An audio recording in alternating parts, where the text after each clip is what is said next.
Season 4 for Shinobi Striker is slowly coming to an end as we will be receiving our final DLC February 4th. And from the looks of it, it appears next season may be based on Jinchuriki. Today I'm going to be discussing reasons and facts on why we may be getting these specific characters. Let's get into this. So I made a video about a month ago talking about how basically we have a really good chance of receiving a season based on Jinchuriki right after this season ends. And I basically gave y'all a couple of DLC characters that we could receive. I really did some thinking on what characters could be a part of this DLC because when you think about it, there was actually a lot of Jinchuriki. I already stated that Ito Minato, Ten Tails Obito, and Ten Tails Madara could be 3 possible DLC for a season based on Jinchuriki.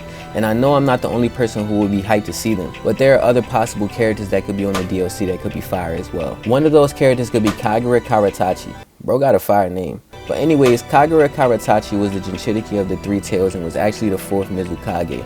Kagura was very skilled in water style. If you ever played Ninja Storm 4, you can see that he is able to send water slashes and spinning water wheels that are actually pretty cool. Kagura actually was so strong that he took down one of the Akatsuki members by himself. I think Kagura being added to Shinobi Striker will be fire, seeing that water is a very cool element. I honestly think he could be a defense as well. For the second Jinchuriki, I have one of the characters I want to see the most for a Jinchuriki based season, Yujito. She is ridiculously fast, so I could definitely see her as an attack type. Yujito was the Jinchuriki of the 2 Tails. She would use fire release to shoot a flaming ball of hair surrounded by fire that turns into the shape of a mouse and can break up and pursue a target from multiple angles. Mouse hairball is a jutsu in Storm as well that would be fire if we had it in Shinobi Striker. It could look like how the 4th Hokage's ultimate looks, but it's actually one jutsu. For the third Jinchuriki, we could get Roshi. We already have his outfit.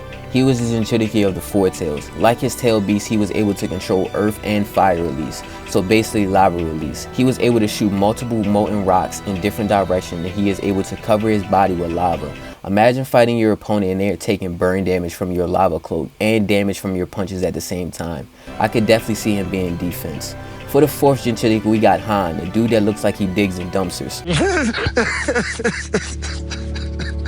Hein was the Jinchuriki for the 5 Tails. Hein would definitely be an attack if he was added to Shinobi Striker because his attack was mainly based on taijutsu with a furnace on his back that stored a lot of steam. He would boil his chakra so much that it could severely magnify his physical strength and force behind his attack as well. He would honestly be a pumped up mic guy. For the 5th one, we can give you Takatak. That is actually related to SpongeBob.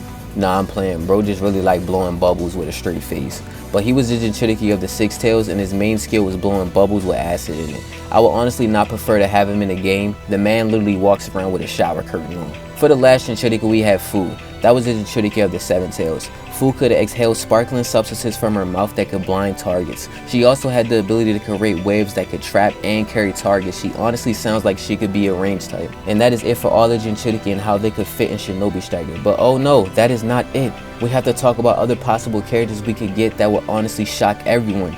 There is a very high chance we could get a Naruto Baryon mode or Kagura. The reason I said that is because we are talking about a season based on Jinchuriki. I know we have multiple Narutos in the game, but how hype would it be if we get one last Naruto DLC? I feel as though he would break attack or defense. Kagura on the other hand fits just about anywhere. She could give us a substitution where we could go into another dimension and pop behind our enemy and get an extra punch in, which would be cool. She was able to control all elements. She was also able to use her hair as a way of capturing and tossing foes around the battlefield. That concludes all the possible characters for a season based on Jinchuriki. I hope you enjoyed the video. Do me a favor and let me know which one of these characters would you like to see the most. Hit that like button with a cool down for your boy and make sure the notifications on if you are new. I hope you have a blessed day. I love y'all. I'm outie. Skirt.